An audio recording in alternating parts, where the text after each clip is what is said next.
കരുണയുള്ള കരളിലെ കരുണ തേടി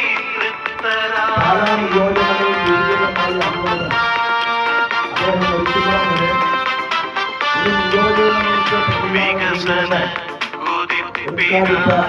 വീര്യമോടെ അതികായൻ അരചന അവനിയിലെ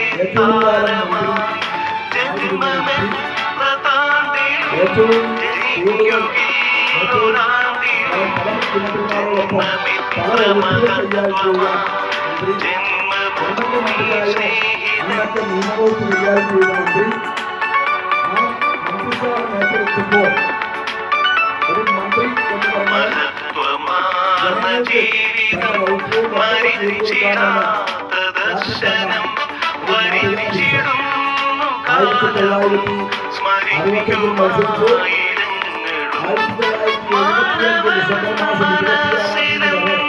ചിരപ്രതിഷ്ഠ നേടിയ മാണിസാരിൻ സ്മരണയിൽ മാനസ പുഷ്പാഞ്ജലി സ്വീകസാന്ദ്ര വഴികളിൽ സേവനത്തിൻ നേരതിൽ സഹസ്രമധ്യസാരഥി സങ്കരത്തിനിറങ്ങിയ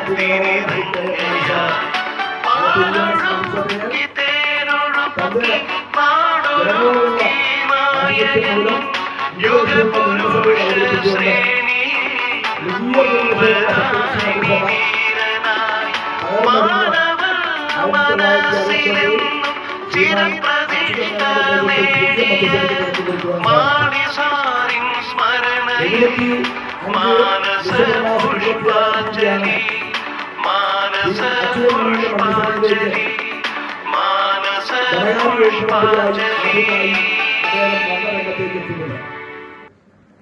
അതുവരെ ഈ ധനകാര്യ വകുപ്പും അതുപോലെ തന്നെ ബഡ്ജറ്റും കേവലം ഒരു വരവ് ചെലവ് കണക്കായി മാത്രം കണ്ടിരുന്നുവെങ്കിൽ എന്താണ് ബഡ്ജറ്റ്, ആ ബഡ്ജറ്റിൽ എങ്ങനെയാണ് ജനങ്ങളെ അവർക്ക് ആശ്വാസം നൽകുന്ന കാര്യങ്ങൾ പ്രഖ്യാപിക്കാം, എങ്ങനെ നടപ്പിലാക്കാമെന്ന് കേരളത്തിൽ ആദ്യമായി കാട്ടിത്തന്ന നേതാവാണ് മാണി സാറ്.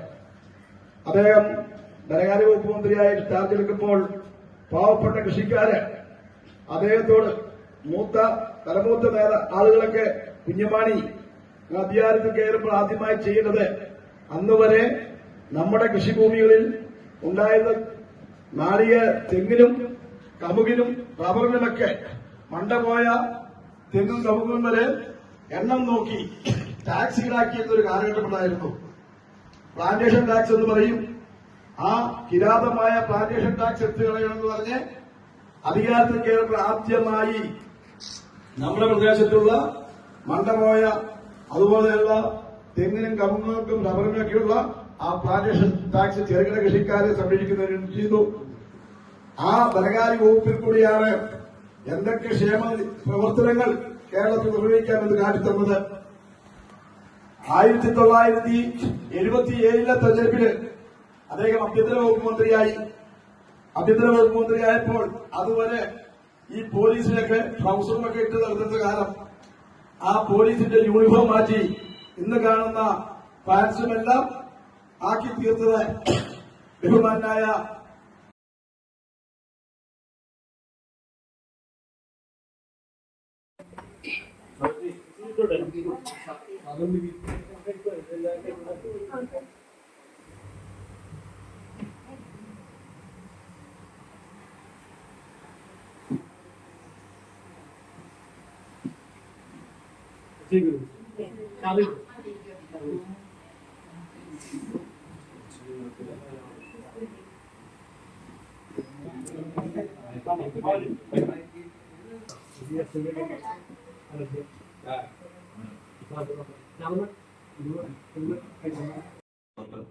വിപുലമായി ഈ ഇതുപോലെ തന്നെയുള്ള പ്രവർത്തനങ്ങളുമായി അന്നദാനവും അതുപോലെ തന്നെ പല സംവിധാനങ്ങളുമായി ഇത് കേരള കോൺഗ്രസ് സജീവമായിരുന്നു. കാരണം കെ എം മാണി സാർ ഇത് കാണിച്ചു തന്നൊരു കാരുണ്യം ബഡ്ജറ്റുകൾ അവതരിപ്പിച്ച Shri K M Mani sir എന്നും പാവപ്പെട്ടവന്റെ കൂടെ ത്തിന്റെ രണ്ട് വശങ്ങളാണെന്ന് പറഞ്ഞത് ശ്രീ കെ എം മാണി സാറാണ്. അതുപോലെ ജനകീയമായ ഒത്തിരി ഉണ്ടാകും. ഇപ്പൊ ജോൺസൺ ഉദ്ഘാടനത്തിനിടയ്ക്ക് പറഞ്ഞതുപോലെ കെ എം മാണി ജേക്കബിനെ യോഗത്തിന്റെ അധ്യക്ഷനെ ക്ഷണിക്കുകയാണ്.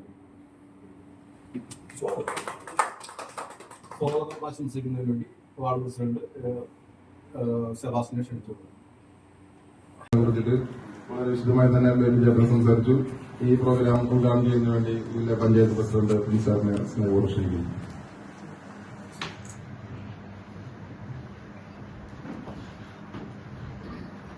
അധ്യക്ഷവേദിയിലും സദസ്സിലുമുള്ള ബഹുമാനായ ആദരണീയനായ ശ്രീ കെ എം മാണി സാറിന്റെ 92ാം ജന്മദിനത്തോടനുബന്ധിച്ചുകൊണ്ടുള്ള ഈ കാരുണ്യ ദിന പരിപാടിയുടെ അധ്യക്ഷത വഹിക്കുന്ന കേരള കോൺഗ്രസ് വരന്തരപ്പള്ളി മണ്ഡലം പ്രസിഡന്റ് ശ്രീ കെ പത്രോസ്, ആമുഖ ഭാഷണം നടത്തിയ കേരള കോൺഗ്രസിന്റെ സംസ്ഥാന സെക്രട്ടേറിയറ്റ് അംഗം ശ്രീ ബേബി മാത്യു ഗവൺമെന്റ്, നമുക്ക് സ്വാഗതം ആശംസിച്ച വരന്തരപ്പള്ളി ഗ്രാമപഞ്ചായത്ത് സ്റ്റാൻഡിംഗ് കമ്മിറ്റിയുടെ ചെയർപേഴ്സൺ റോസ്ലി തോമസ്, നമുക്ക് മുഖ്യാതിഥിയായി ഇവിടെ പങ്കെടുക്കുന്ന വരന്തരപ്പള്ളി ഗ്രാമപഞ്ചായത്തിന്റെ പ്രസിഡന്റ് കലാപ്രിയ സുരേഷ്, പ്രിയപ്പെട്ട ആർട്ടിസ്റ്റ് ഡേവിസേട്ടൻ, ശ്രീ വർഗീസ് ആന്റണി, ഈ ടണൽ പ്രസ്ഥാനത്തിന്റെ ഒരു ജീവാത്മാവായി പ്രവർത്തിക്കുന്ന എന്റെ സുഹൃത്ത് ബഷീർ, പ്രിയപ്പെട്ട സഹോദരി സഹോദരിമാർ, ബഹുമാനായ കെ എം മാണി സാറിന്റെ രാഷ്ട്രീയ ജീവിതത്തെ സംബന്ധിച്ച്, അദ്ദേഹം നടത്തിയ പ്രവർത്തനങ്ങളെ സംബന്ധിച്ചല്ല വളരെ വിശദമായി ആമുഖ ഭാഷണത്തിൽ ബേബി മാത്യു നിങ്ങളോട് സൂചിപ്പിച്ചു കഴിഞ്ഞു. ബേബി മാത്യുവിന് വളരെയേറെ അടുപ്പമുണ്ടായിരുന്ന ഒരു രാഷ്ട്രീയ നേതാവായിരുന്നു ശ്രീ കെ എം മാണി എന്ന് നമുക്ക് എല്ലാവർക്കും അറിയാം. എനിക്കും അതറിയാവുന്നൊരു വിഷയമാണ്. ആ അടുപ്പം അദ്ദേഹത്തിന് ഒരു പിതാവിനെ പോലെയുള്ള ഒരടുപ്പാണ് അദ്ദേഹത്തോടുണ്ടായിരുന്നത്.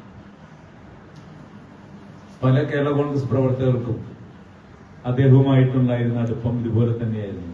ഒരു പിതാവിനോടുള്ള സ്നേഹം, ഒരു ജ്യേഷ്ഠനോടുള്ള സ്നേഹം, അതല്ലെങ്കിൽ മറ്റുള്ള ആരെക്കാൾ കൂടുതൽ തന്റെ വീട്ടിലെ അംഗങ്ങളെക്കാൾ കൂടുതൽ അദ്ദേഹത്തെ സ്നേഹിക്കുകയും ബഹുമാനിക്കുകയും ചെയ്യുന്ന രാഷ്ട്രീയ പ്രവർത്തകരായിരുന്നു കേരള കോൺഗ്രസിലുണ്ടായിരുന്നത്. കേരള കോൺഗ്രസിന് പുറത്തും അദ്ദേഹത്തോട് വളരെയേറെ ബഹുമാനം പുലർത്തുന്ന, അദ്ദേഹത്തെ നോക്കിപ്പഠിക്കുന്ന, അദ്ദേഹത്തിന്റെ പാർലമെന്ററി ജീവിതത്തെ അനുകരിക്കാൻ ശ്രമിക്കുന്ന നിരവധി രാഷ്ട്രീയ പ്രവർത്തകരും കേരളത്തിലുണ്ട് എന്ന് നമുക്കെല്ലാവർക്കും അറിയാവുന്ന ഒരു വസ്തുതയാണ്. നേരത്തെ ഇവിടെ പറഞ്ഞ പോലെ അദ്ദേഹം ഒരു സർവകാല റെക്കോർഡിന് കൂടിയാണ്. 13 നിയമസഭകളിൽ തുടർച്ചയായിട്ടുണ്ടായിരുന്ന ഒരു നേതാവാണ്. MLA ആയിരുന്നു ശ്രീ കെ മാണി. 10 മന്ത്രിസഭകളിൽ അദ്ദേഹം മന്ത്രിയായി പ്രവർത്തിച്ചിട്ടുണ്ട്. 1975 നേരത്തെ സൂചിപ്പിച്ച പോലെ കേരളം കണ്ട ഏറ്റവും മികച്ച മുഖ്യമന്ത്രിയായ സഖാവ് സി അച്യുതമേനോന്റെ കീഴിൽ ധനകാര്യ വകുപ്പിന്റെ ചുമതല വഹിച്ചുകൊണ്ട് 1975 മുതൽ പ്രവർത്തിച്ചിരുന്ന രാഷ്ട്രീയ നേതാവാണ് ശ്രീ കെ മാണി. ആ 1970 ഭരണമാണ് യഥാർത്ഥത്തിൽ ഇന്ന് കാണുന്ന കേരള മോഡലിന്റെ എല്ലാ പ്രവർത്തനങ്ങൾക്കും തുടക്കം കൊടുത്തത്. എത്ര ആളുകൾക്ക് അറിയും എന്നതിനെ സംബന്ധിച്ചറിയില്ല. പലപ്പോഴും സി അച്യുതമേനോനെ പോലെയുള്ള കേരളം കണ്ട ഏറ്റവും ദീർഘദർശിതനായ രാഷ്ട്രീയ നേതാവിനെ വിസ്മരിക്കാൻ ശ്രമിക്കുന്ന ചില ആളുകളൊക്കെ ഉണ്ട്. ഈ കേരളം ഇന്ന് ഉന്നതമായ വിദ്യാഭ്യാസം നേടിയത് ആ ഗവൺമെന്റിന്റെ കാലത്ത് എല്ലാ പഞ്ചായത്തുകളിലും എയ്ഡഡ് ആയ അല്ലെങ്കിൽ സർക്കാരിന്റെ ഉടമസ്ഥതയിലുള്ള 10ാം ക്ലാസ് വരെയുള്ള ഹൈസ്കൂളുകൾ സ്ഥാപിക്കണമെന്ന തീരുമാനം നടപ്പാക്കിയിട്ടുണ്ടാകും. അങ്ങനെയാണ് ഒരു കാലത്ത് 7ാം ക്ലാസ് വരെയായിരുന്ന മലയാളിയുടെ വിദ്യാഭ്യാസം 10ാം ക്ലാസ്സിലേക്ക് എത്തിയത്. കേരളത്തിലെ എല്ലാ പഞ്ചായത്തുകളിലും ഒരു പ്രാഥമികാരോഗ്യം സ്ഥാപിച്ച് പ്രാഥമികാരോഗ്യ പ്രവർത്തനങ്ങൾ നടക്കണം എന്ന് തീരുമാനിച്ച് ഇന്ത്യയിൽ ആദ്യമായി എല്ലാ പഞ്ചായത്തുകളിലും